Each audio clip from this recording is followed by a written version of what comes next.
네, 이 시간 오늘 오전에 있었던 말씀에 이어서 주님께서 우리 제자된 우리에게 주시는 소망의 말씀을 또 기대하며 나아가시기를 원합니다.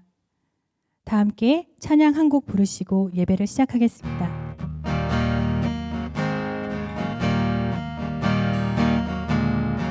어둠 밤 시대리니 어둠 밤 시대리니 내 직분 지켜서 찬이슬 맺힐 때에 일찍 일어나 해 돋는 아침부터 힘써서 일하라. 일할 수 없는 밤이 속히 오리라. 어둠 밤 시대리니 어둠 밤 시대리니 내 직분 지켜서 일할 때 일하면서 놀지 말아라. 낮에는 수고하나 쉴 때도 오겠네. 일할 수 없는 밤이 속히 오리라. 어둠 밤 시대리니 어둠 밤 시대리니 내 직분 지켜서 지는 해 빗긴 볕에 힘써 일하고 그 빛이 다하여서 어둡게 되어도 할 수만 있는 대로 힘써 일하라. 1절 다시 한번 합니다. 어둠 밤 시대리니 내 직분 지켜서 찬이슬 맺힐 때에 일찍 일어나 해 돋는 아침부터 힘써서 일하라. 일할 수 없는 밤이 속히 오리라. 아멘. 우리 이 시간 짧게 우리 이 예배를 위해서 그리고 사경의 두 번째 말씀을 전하시는 박순종 목사님을 위해서 우리 기도하며 나아가길 원합니다. 이 예배에 하나님이 주인이십니다. 우리 주님을 높여드리기를 원합니다. 이 시간 우리의 모든 마음의 문을 열어주시옵소서. 주님, 그리고 무엇보다도 우리 박 목사님을 통해서 우리의 마음에 닫힌 것들이 빗장들이 모두 풀어지고 우리의 정말 참 제자된 삶의 길이 무엇인지를 배우는 그런 귀한 시간이 되게 해달라고 기도하시며 이 예배를 위해서 나아가시길 원합니다.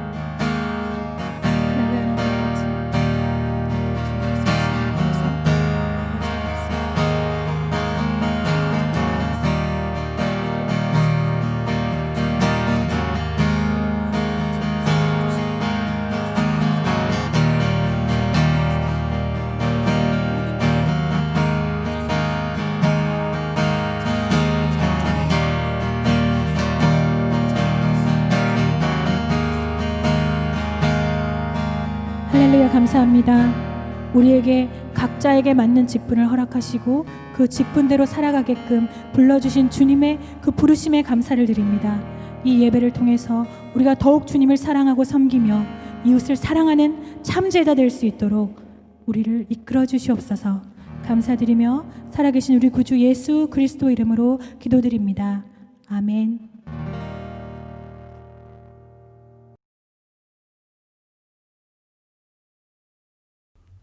네, 이제 두 번째 말씀을 나누도록 하겠습니다. 첫 번째 동영상에서는 우리가 제자란 누구이고 또 제자 삼는 사역이 왜 중요한가에 대해서 말씀을 나눴다면, 이제 두 번째 영상에서는 우리가 그렇다면 어떻게 하면 우리가 좀 더 구체적으로 우리의 삶 속에서 또 교회 안에서 우리 각자가 제자로서 살아갈 수 있도록 우리가 노력할 수 있는가, 우리 그 부분에 대해서 좀 이야기를 나누고 싶습니다. 이 두 번째 영상은 조금 자유롭게 이렇게 여러분하고 말씀을 나누도록 하겠습니다. 여러분 첫 번째 동영상을 다시 한번 복습을 해볼까요? 제가 마지막에 말씀을 드렸죠. 제자란 어떤 사람인가? 오카노 목사님이 말씀하셨다고 제가 말씀을 드렸는데 세 가지를 정리를 했습니다. 첫째, 제자는 어떤 사람이다? 전적 위탁자이다. 예수님께 자신의 삶을 전적으로 위탁하는 사람이다. 예수님을 나의 구주로 고백하는 사람, 진짜 구주로 고백하는 사람이 예수님의 제자다. 두 번째, 증인이다. 증인. 예수님을 증거하는 사람이 바로 예수님의 제자다. 그리고 마지막 세 번째, 종의 삶을 사는 사람이, 섬기는 사람이 바로 예수님의 제자의 삶을 사는 사람이다. 그렇게 말씀을 드렸죠.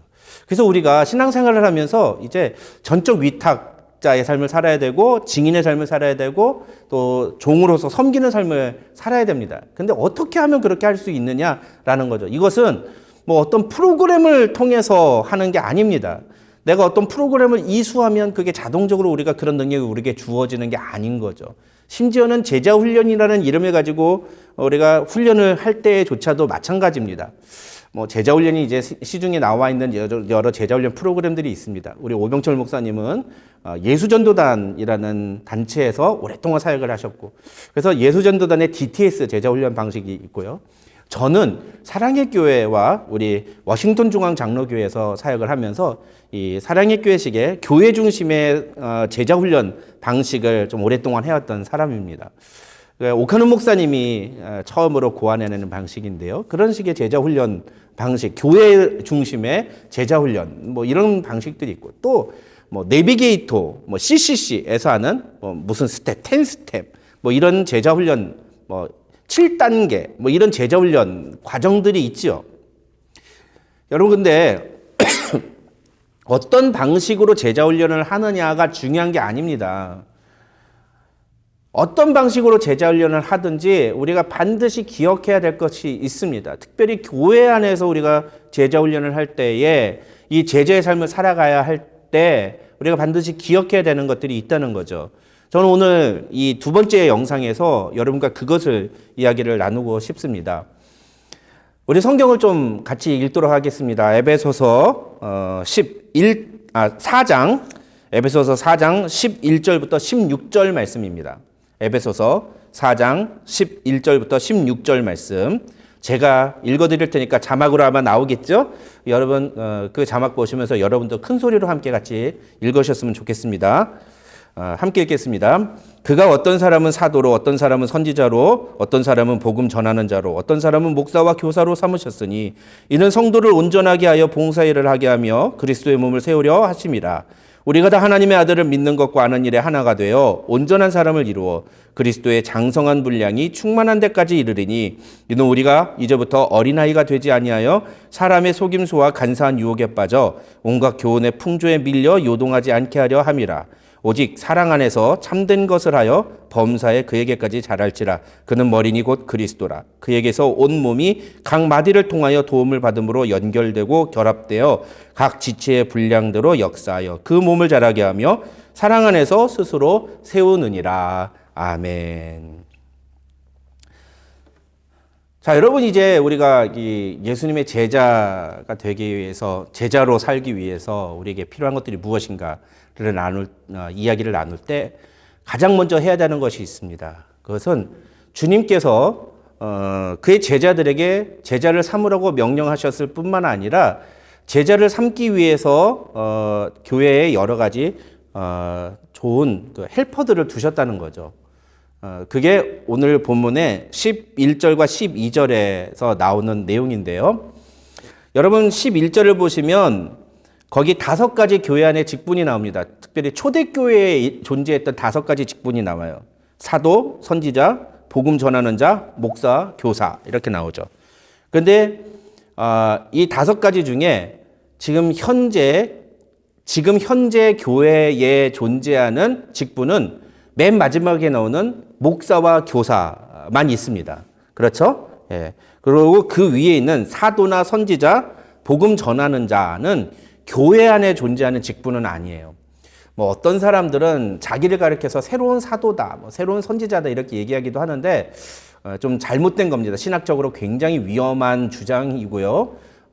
사도라고 부를 수가 없습니다. 예수님의 계시는 이 성경이 완성된 다음에 직통 계시는 끊어졌습니다. 그래서 우리가 성경을 통해서 충분한 계시를 받을 수 있기 때문에 성경 이외에 다른 계시를 주장하는 것은 굉장히 위험하고 잘못된, 심지어는 이단성이 있는 그런 주장이라고 말을 할 수도 있을 정도로 아주 잘못된 사상입니다. 그래서 누군가가 자신을 사도라고 또 선지자라고 이야기한다면 그 사람은 일단 조심을 하셔도 되겠습니다. 교회 안에 지금도 존재하는 어떤 직분은 목사와 교사죠. 근데 여기에 대해서는 좀 해석이 필요합니다. 헬라어 성경으로 보면은 이 목사와 교사가 하나의 사람으로 묘사되어 있는 듯해요. 그래서 어떤 사람은 이것을 어떻게 해석을 하느냐, 교사인 목사다 이렇게 해석을 해야 된다. 그리고 그 의미는 뭐냐, 목사의 가장 중요한 역할은 가르치는 역할, 교사로서 성경을 가르치는 역할을 하는 거다. 여러분, 목사는 어떤 사람이라고 생각하십니까? 목사의 가장 중요한 역할은 뭐라고 생각하십니까? 많은 분들이 목사님들은 예배를 인도하고 설교하는 것이 가장 중요한 역할이라고 생각하고, 또 어떤 분들은 신방을 하는, 성도들을 돌아보는 것이 가장 중요한 역할이라고 이야기를 하는데, 놀랍게도 성경에서 말하는 목사의 역할에 대해서 분명하게 제시하고 있는 것이 바로 오늘 이 에베소서 4장 12절 말씀이에요. 그리고 11절에서 목사와 교사, 가르치는 일을 이야기하고 있다는 거죠. 그 얘기는 목사는 교회 안에서 성도들을 하나님의 말씀을 잘 가르치는 일에 전심전력해야 된다는 겁니다. 또 뒤집어서 생각하면 하나님께서 목사라는 그 사람을 교회에 세우신 이유는 무엇이냐? 하나님의 말씀을 잘 가르쳐서 그 성도들을 예수 그리스도의 제자로 세우기 위해서다. 이렇게 말할 수가 있는 거죠. 그래서 첫 번째, 하나님께서 교회가 제자를 세우기 위해서 주신 가장 큰 선물이 있는데 그게 바로 목사라는 좋은 동역자라는 거죠. 직분자라는 거죠. 그 다음에 또 한 가지가 있습니다. 두 번째 선물이 있는데 그건 성경을 좀 넘겨봐야 돼요. 디모데후서 3장 16절, 17절입니다. 디모데후서 3장 16절과 17절 말씀. 모든 성경은 하나님의 감동으로 된 것으로 교훈과 책망과 바르게 함과 의로 교육하기에 유익하니 이는 하나님의 사람으로서 온전하게 하며 모든 선한 일을 행할 능력을 갖추게 하려 함이라. 네, 결론만 말씀드리겠습니다. 하나님께서 교회를 통해서 예수의 제자를 삼기 위해, 제자 삼는 사역을 위해서 교회에 주신 아주 좋은 선물이 무엇이냐? 바로 성경 말씀, 하나님의 말씀인 성경인 거죠. 목사는 이 성경을 가지고 예수의 제자를 세워가야 됩니다. 여러분, 근데 조금 눈치가 빠르신 분들은 벌써 한 가지 중요한 사실을 벌써 확인하셨을 겁니다. 에베소서 4장 12절에서 목사가 해야 되는 일을 뭐라고 표현합니까? 이는 성도를 온전하게 하여 봉사의 일을 하게 하며 그리스도의 몸을 세우려 하심이라라고 되어 있죠. 그런데 디모데후서 3장 17절을 보면 성경은 무엇을 위해서 주어졌다고 이야기합니까? 이는 하나님의 사람으로 온전하게 하며 모든 선한 일을 행할 능력을 갖추게 하려 함이라. 놀랍게도 목사가 교회에 존재하는 이유와 성경이 교회에 존재하는 이유가 똑같다는 거죠. 그 무엇이라고요? 성도를 온전하게 하기 위해서. 첫 번째 동영상에서 제가 잠시 그것을 말씀드렸습니다만 성도를 온전하게 한다. 무엇을 통해서요? 에베소서 4장 13절에 보면 하나님의 아들을 믿는 것과 아는 일에 하나가 되어 온전한 사람을 이룬다 되어 있죠? 예, 이 온전한 사람을 이루는 것 무엇을 통해 가능하다고요? 목사와 하나님의 말씀을 통해서 우리가 예수님이 누구신지를 알고 예수님이 우리를 위해 하신 일이 무엇인지를 분명하게 깨닫고 예수님이 우리에게 부탁하신 일이 무엇인지를 알게 될 때, 그리고 그것을 믿을 때, 아는 대로 믿을 때 우리가 예수의 제자가 될 수 있다는 거죠. 그래서 제자 훈련은 교회 공동체 안에서 목사님이 하나님의 말씀을 가지고 이끄는 그 제자 훈련 현장을 통해서 세워져야 되는 겁니다. 그냥 다른 기관에 가서 어디 다른 단체에 가서 자기가 그냥 신앙 인격의 변화를 위해서 훈련을 받는 것, 그건 자신의 신앙의 성숙을 위해서는 좋을지 모르지만 교회 공동체를 위해서는 그것은 조금 지양해야 된다. 성경은 우리에게 목사를 통해서 하나님의 말씀을 가지고 성도를 온전하게 세우라고 명령하셨다. 는 사실을 우리는 기억해야 될 필요가 있고요. 두 번째로 이 에베소서 4장 12절과 디모데 후서 3장 17절을 말씀을 보면 먼저 하나님의 사람을 온전하게 세우고 그 다음에 봉사의 일을 하는 것, 교회를 세우는 것이 나온다는 것. 사람이 먼저 세워지지 않으면 사람이 먼저냐, 일이 먼저냐인데 여기서 사람을 세우는 것이 먼저다. 그런데 많은 교회들이요, 이 순서를 뒤집어요. 사람을 세우기도 전에 일부터 맡기고요. 사람이 세워지지도 않았는데 일을 해야 된다는 강박관념을 갖습니다. 그러면 어떤 일이 벌어지느냐? 반드시 준비되지 않은 사람이 너무 과한 일을 맡다가 부작용이 일어나는 경우들이 많아요. 그런 일들을 이제까지 많은 교회들이 보여줬습니다.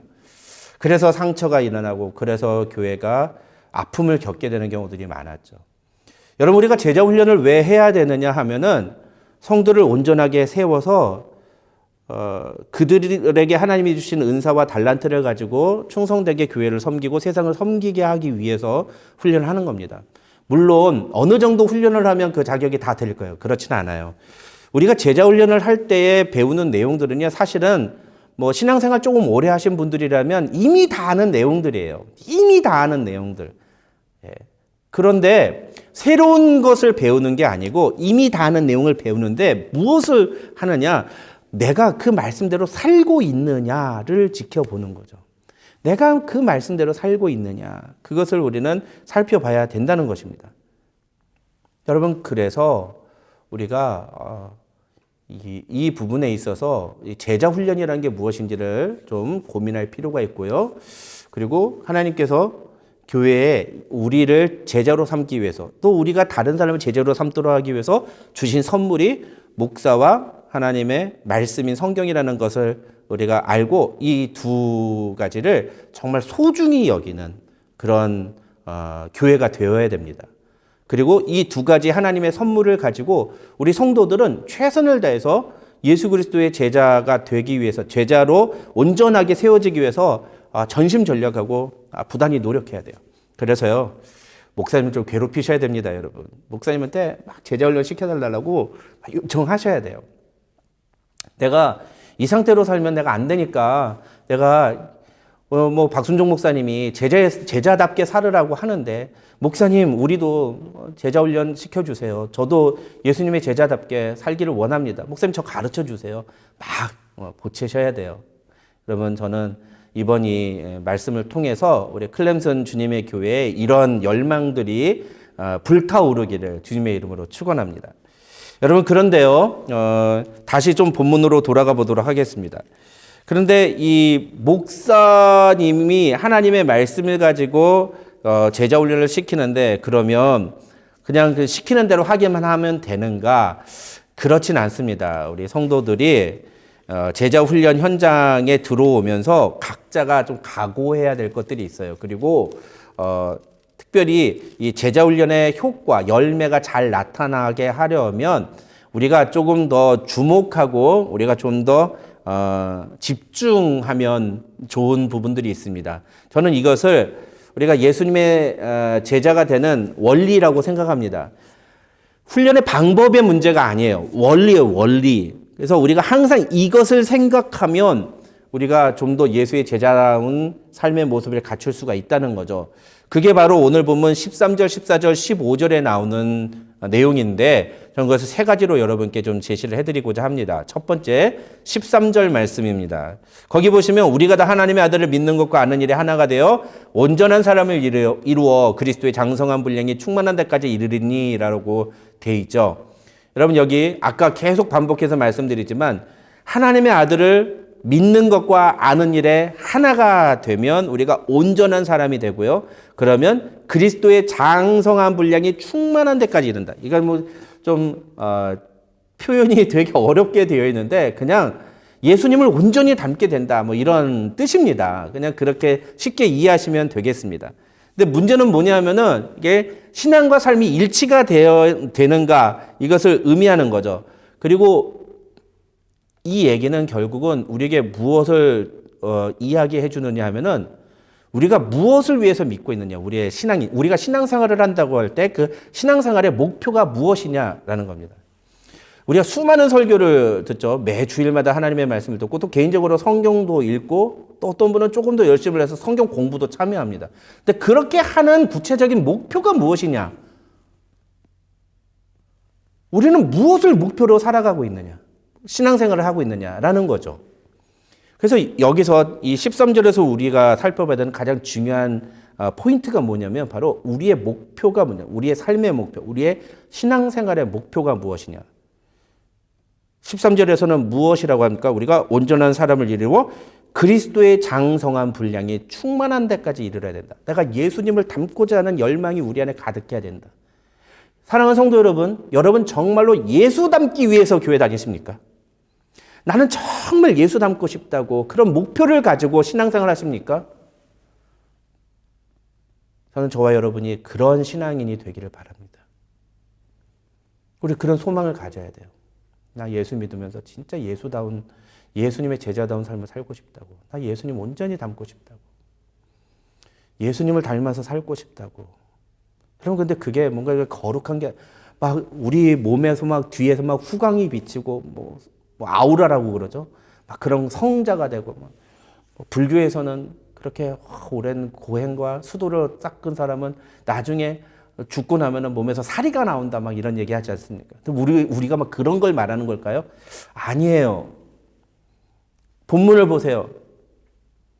우리가 정말 예수님을 닮아가는 것을 무엇이라고 표현합니까? 하나님의 아들을 믿는 것과 아는 일에 하나가 되는 것. 이게 뭐라고 그랬죠, 아까? 신앙과 삶이 일치하는 것. 굉장히 심플합니다, 사실은요. 우리의 삶의 목표가 이것이어야 된다는 거죠. 내가 예수를 믿는 게 내 삶의 목표이기도 해야 된다는 거죠. 내가 예수를 위해 살고 예수님을 알고 예수님이 내 삶의 중심이 되시고 주인이 되시고 목표가 되시고 그냥 일요일에 교회 나와서 예배 드리는 걸로 신앙생활을 만족하는 사람은 절대로 예수님을 온전히 닮을 수가 없습니다.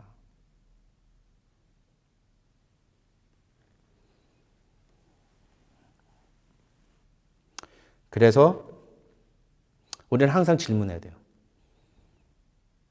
나는 어떤 목표를 가지고 살아가는가? 내 인생의 목표는 무엇인가? 또 나의 신앙생활의 목표는 무엇인가? 그게 같아야 된다는 거죠. 그게 같아야 된다.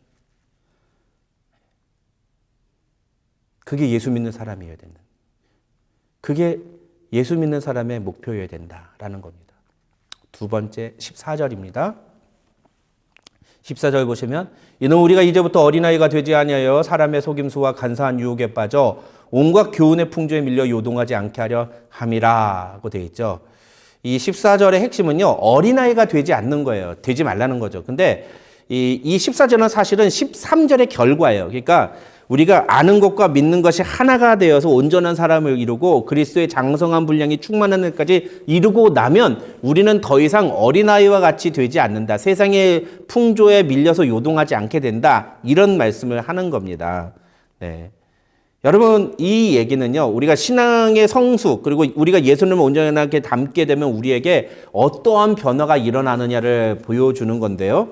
그것을 오늘 보면서 뒤집어서 생각해 보면은 어린아이와 같은 모습은 무엇인가를 보면은 성숙한 신앙인의 모습이 나오겠죠. 어린아이와 같은 모습이 뭡니까? 사람의 속임수에 넘어지는 거, 간사한 유혹에 빠지는 거, 온갖 교훈의 풍조에 밀려 요동하는 것. 그게 어린아이와 같은 신앙의 모습이라는 거죠. 그럼 신앙이 성숙한 사람은요, 예수님의 제자는, 예수님을 온전히 닮은 사람은 어떻다고요? 속임수에 넘어가지 않고 유혹에 빠지지 않고 흔들리지 않는다는 겁니다. 왜요? 그 마음에 말씀이 중심이 딱 잡혀 있기 때문에요.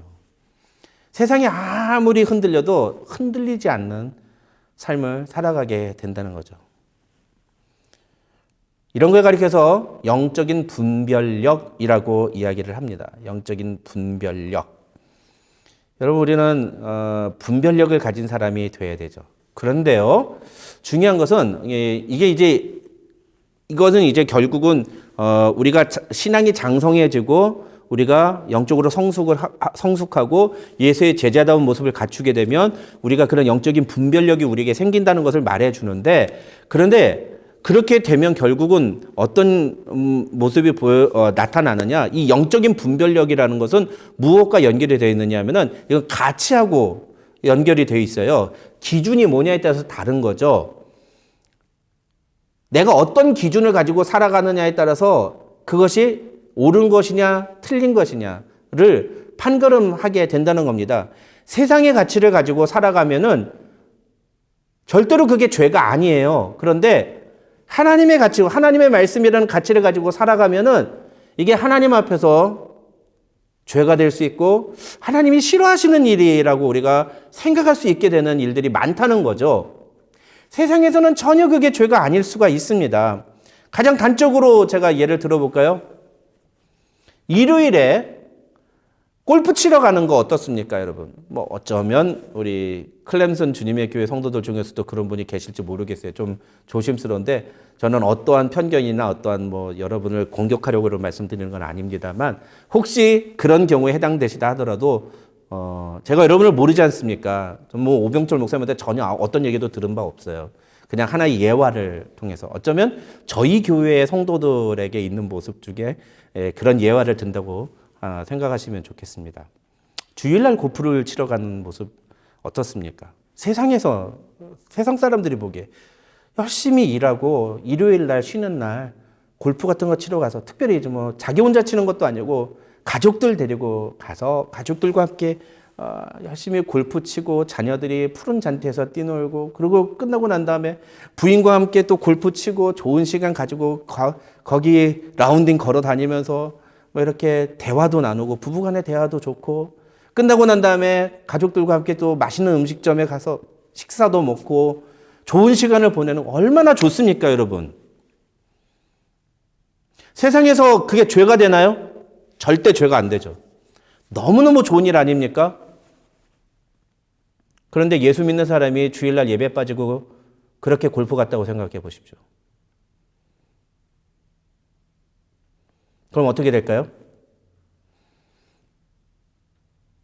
적어도 자신이 예수님을 구주로 고백한다고 하고 예수님이 나를 위해 죽으셨다는 사실을 분명하게 믿는다고 말하는 사람이 주일날 예배를 안 가고 가족들하고 친구들하고 골프를 치러 갔다. 갈 수도 있죠. 갈 수도 있어요. 그런데 아마 그 사람 내내 골프 치는 내내 어떤 생각이 들까요? 오늘 교회를 갔어야 되는데. 그러다가 한번 딱 쳐가지고 공이 삐끗해가지고 밖으로 빠져나가고 그러면, 나 오늘 교회를 안 가서 내가 하나님이 이게 점수가 안 나오게 하시는 건가? 이런 생각이 들 거예요. 그 마음속에 신앙의 양심이라는 게 작동을 한다는 거죠. 여러분, 어떤 일들은 세상에서 봤을 때는 아무것도 아닌데 어떤 일들은 하나님의 관점에서 보면 이건 하나님이 지극히 싫어하시는 일들이 있어요. 이건 무엇에 달린 문제입니까? 이거 기준에 달린 문제예요. 기준. 내가 어떤 기준을 가지고 살아가느냐. 근데 그 기준을 가리켜서 우리는 가치라고 말하기도 해요. 내가 무엇을 더 중요하게 여기느냐라는 거죠. 어떤 것을 더 중요하게 여기느냐에 따라서 우리는 삶의 선택을 하게 됩니다. 그래서 가치는 그 사람의 선택에 영향을 미치게 되어 있습니다. 여러분, 근데 이 14절에서 나오는 이 간사한 유혹과 사람의 속임수와 온갖 교훈의 풍조에 밀려 요동하는 것, 이런 어린아이와 같은 신앙의 사람들이 이런 일에 빠지는 이유가 무엇입니까? 잘못된 기준, 잘못된 가치를 가지고 있을 때 자신의 욕심대로 혹은 무언가 제대로 모르기 때문에 이런 일들이 일어나게 되는 거죠. 그래서 이 두 번째, 이 14절이 우리에게 질문하는 내용은 네가 갖고 있는 가치는 무엇이냐 이거예요. 뒤집어서 말씀을 드리면 우리가 제자의 삶을 살기 위해서 우리에게 우리가 항상 물어봐야 되는 게 뭐냐면 내게 있어서 제일 소중한 게 무엇이냐? 나는 어떤 가치를 가지고 사는, 나는 어떤 기준을 가지고 살아가느냐? 무엇이 내 삶의 기준이냐? 라는 거죠. 물론 뭐 가치와 기준이 조금 다른 이야기이기는 합니다만 같은 의미로 보셔도 되겠습니다. 내가 무엇을 중요하게 생각하고 무엇을 먼저 선택하느냐? 그것이 내가 예수의 제자인가 아닌가를 보여주는 중요한 필터라고 말할 수 있다는 거죠. 예수님을 기쁘시게 하는 것이 무엇인지, 예수님이 원하시는 것이 무엇인지를 선택하는 그 가치를 가지고 살아가고 있다면 우리는 분명 예수의 제자의 삶을 살아가게 됩니다. 어떤 훈련을 하든지 상관없습니다. 이것을 물어보셔야 돼요. 그래서 어떤 제자 훈련을 하든지 나는 어떤 가치를, 내가 갖고 있는 가치가 무엇인지를 발견하는 시간이 되어야 돼요. 내가 갖고 있는 목표가 무엇인가? 내가 갖고 있는 가치가 무엇인가? 마지막 세 번째, 15절입니다. 15절, 오직 사랑 안에서 참된 것을 하여 범사에 그에게까지 자랄지라 그는 머리니 곧 그리스도라. 여기서 바울이 얘기하고 싶은 것은 오직 사랑 안에서 참된 것을 하라는 거예요. 예. 그래야지 범사에 그에게까지 자랄 수 있다는 거죠.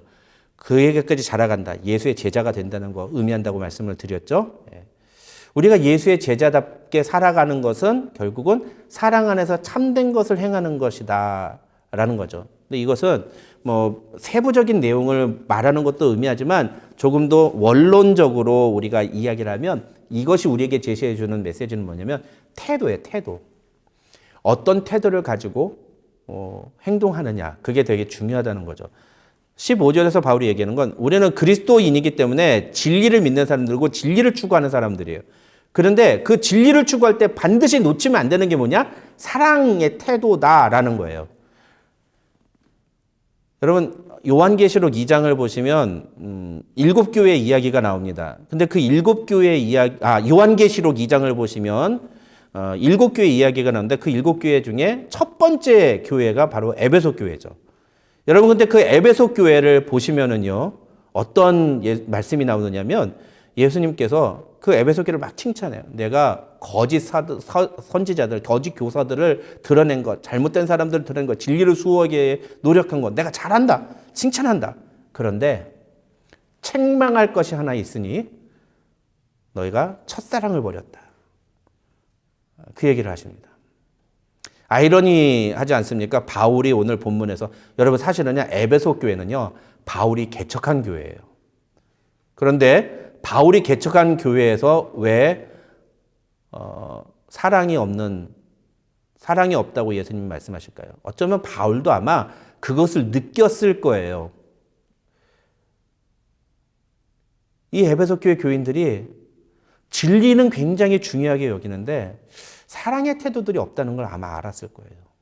여러분 그래서 바울도 아마 그런 마음을 가지고 너희가 사랑 안에서 참된 것을 해야 된다. 그렇게 얘기하지 않았을까.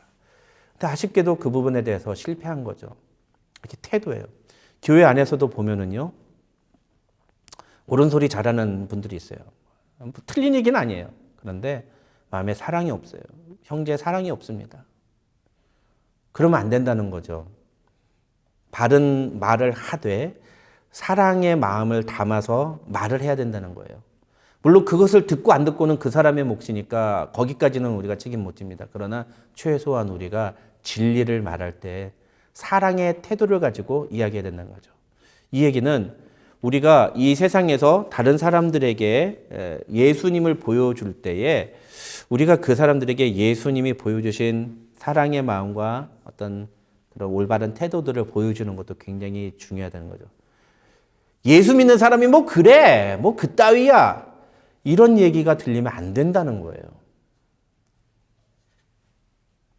그런 말을 우리가 듣고, 저 사람 저 모습 보면 나는 도대체가 이해가 안 돼. 뭐 이런 얘기를 한다면, 그러면 우리는 절대로 성공할 수가 없습니다. 예수님의 제자라고 말을 할 수가 없습니다. 세 가지 말씀을 드렸습니다. 첫째, 목표. 둘째, 가치. 셋째, 태도.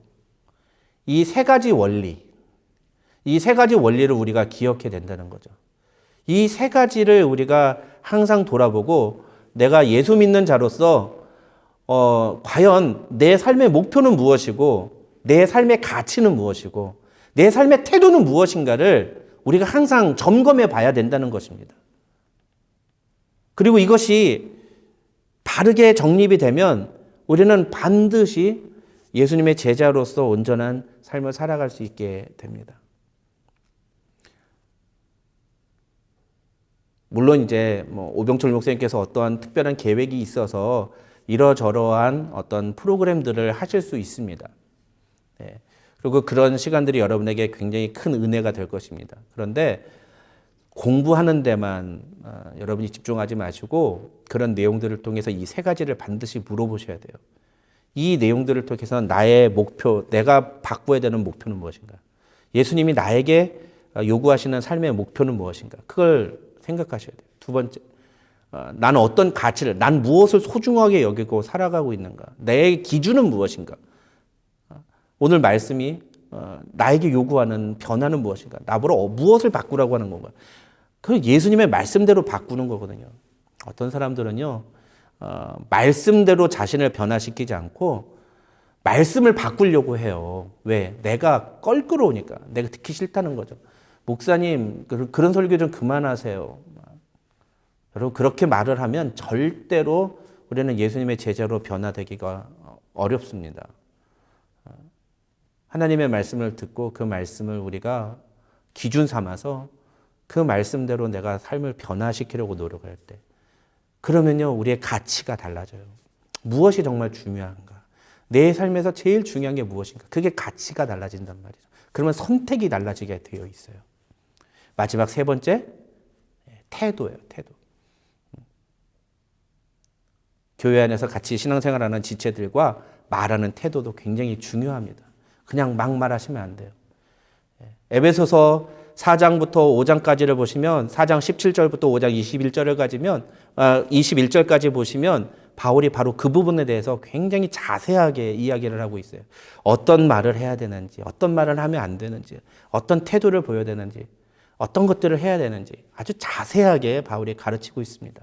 그럼 시간이 나실 때 그 본문을 한번 좀 읽어보시고 우리가 가져야 되는 태도가 무엇인가에 대해서 한번 고민해 보시고 그것을 아는 것과 믿는 것이 하나가 되는, 그렇게 되면 우리가 예수님의 온전한 제자로 세워질 수 있다라는 것이죠. 마지막으로 하나만 더 말씀드리겠습니다.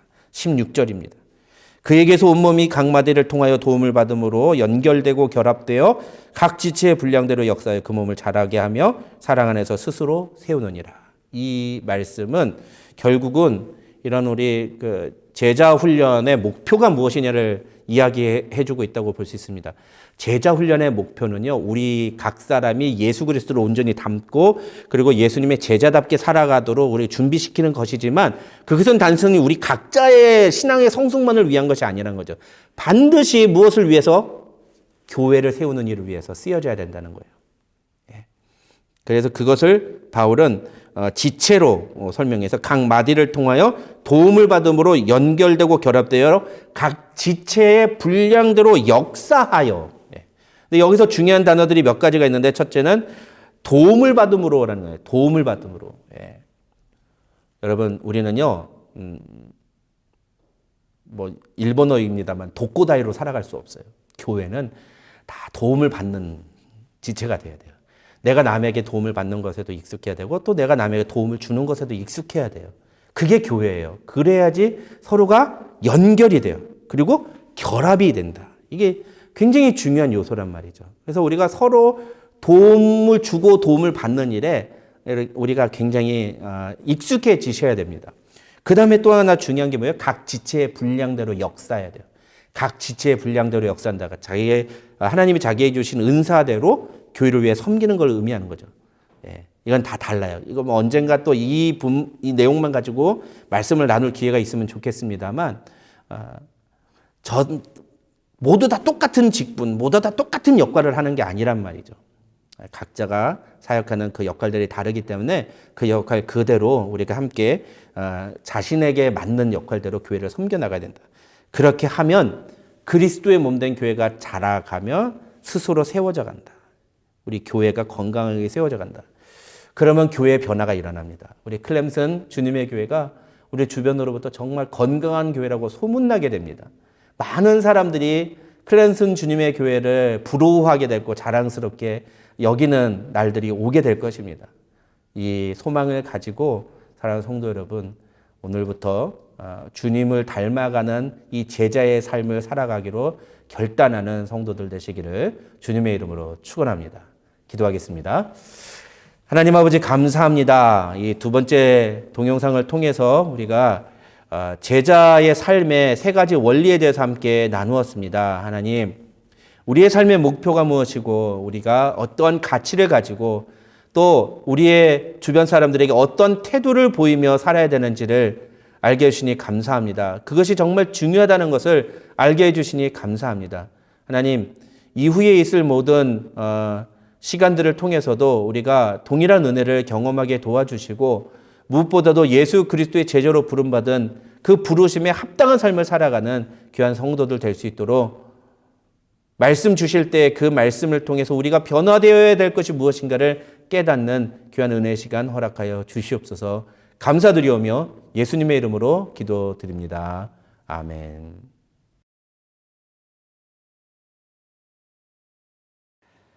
이 시간에 우리가 들으신 말씀을 기억하시면서 함께 간절하게 기도하고 싶습니다. 우리 신앙생활의 목표가 무엇입니까? 그것은 너무나 분명합니다. 말씀으로 우리에게 계시해 주신 예수님을 진정으로 닮아가는 것이 우리 신앙생활의 목표입니다. 예수님을 닮는 방법은 너무나 심플합니다. 하나님의 아들을 믿는 것과 아는 것이 하나 되는 것입니다. 하나님의 아들을 믿는 것, 그리고 아는 것, 경험하는 것, 살아내는 것이, 실천하는 것이 하나 되는 것. 그럴 때 우리는 예수님을 닮을 수가 있습니다. 예수님을 닮는 삶이 우리 신앙생활의 목표입니다. 또 한 가지 우리가 기도할 것은 우리가 공동체의 한 지체로서 도움을 주고받으며 분량대로 그 은사대로 역할을 감당하며 직분을 감당하며 섬기고 있습니다. 그럴 때 그리스도의 몸된 교회는 건강하게 세워져 갈 것을 믿습니다. 우리가 직분대로 우리에게 맡겨주신 그 일들을 겸손히 주님 잘 섬길 수 있게 하여 주시고, 그리고 우리가 이 직분을 잘 섬길 때에 힘 주시고 지혜를 더하여 주시옵소서라고 이 시간에 간절히 들으신 말씀을 기억하시면서 기도하며 나아가시겠습니다. 기도하시겠습니다. 하나님, 그렇습니다. 우리가 신앙생활하는 목표가 바로 주님을 닮는 것입니다. 예수님을 닮아가는 것입니다. 예수님을 닮는 것이 우리 신앙생활의 목표입니다. 하나님, 예수님을 닮기 위해서 우리의 믿는 것, 우리의 아는 것, 하나님을 경험하는 것, 우리 삶 가운데 실천하는 것들이 하나 되게 하여 주시옵소서. 말씀을 아는 것, 하나님을 아는 것과 우리의 삶의 모습이 따로 가는 것이 아니라 일치된 모습으로 살아갈 수 있도록 하여 주옵소서. 그래서 예수님을 닮는 그의 모습으로 그 삶 가운데 선한 영향력을 가지며 살아갈 수 있게 하여 주옵소서. 하나님, 우리 한 공동체로 우리를 부르셨는데 이 교회 가운데 우리를 하나님 그 직분대로 은사대로 주님께서 세우셨습니다. 하나님, 우리가 그 은사대로 잘 감당할 수 있도록 이 공동체를 잘 섬길 수 있도록 지혜를 더하여 주시옵시고 힘을 더하여 주시옵소서. 그래서 이 공동체가 더욱더 건강하게 하나님 세워져 갈 수 있게 하여 주시옵시고, 하나님의 기쁘신 뜻을 따라서 하나님 이 지역 가운데에 하나님의 그 기쁘신 뜻을 따라 이 교회의 역할들을 감당할 수 있게 하여 주시기를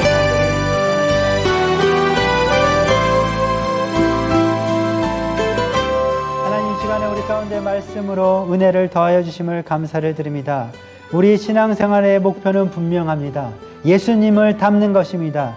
예수님을 닮기 위해서 예수님을 믿는 것과 예수님을 아는 것이 하나 되게 하여 주시옵소서. 우리가 하나님을 말씀을 들으며 깨달은 것들이 우리 삶 가운데서 순종함으로 더욱더 분명하게 실천되어지고 드러날 수 있게 하여 주시옵소서.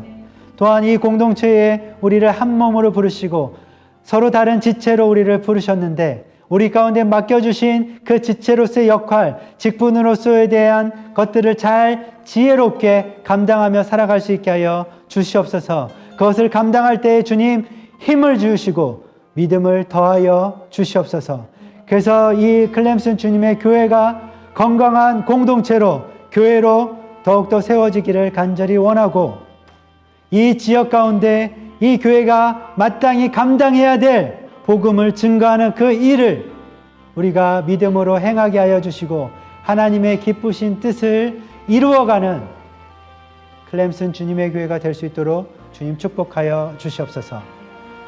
감사를 드립니다. 모든 영광 주님께 올려드립니다. 예수님의 이름으로 기도드렸습니다. 아멘.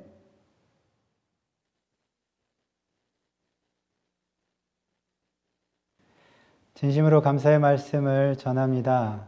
온라인으로 말씀 사경회를 진행한다는 것이 쉽지 않은 일이고 결정이었는데 흔쾌히 그것에 반응해 주시고 허락해 주신 박순종 목사님께 다시 한번 감사의 말씀을 전합니다.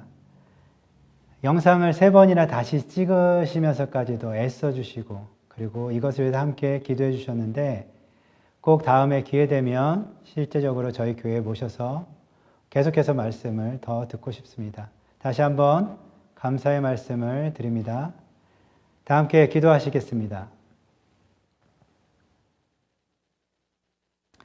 사랑과 은혜가 많으신 하나님 아버지, 우리 가운데 이 귀한 말씀을 들을 수 있게 하시고 말씀 가운데 깨닫는 은혜를 더하여 주시니 감사를 드립니다.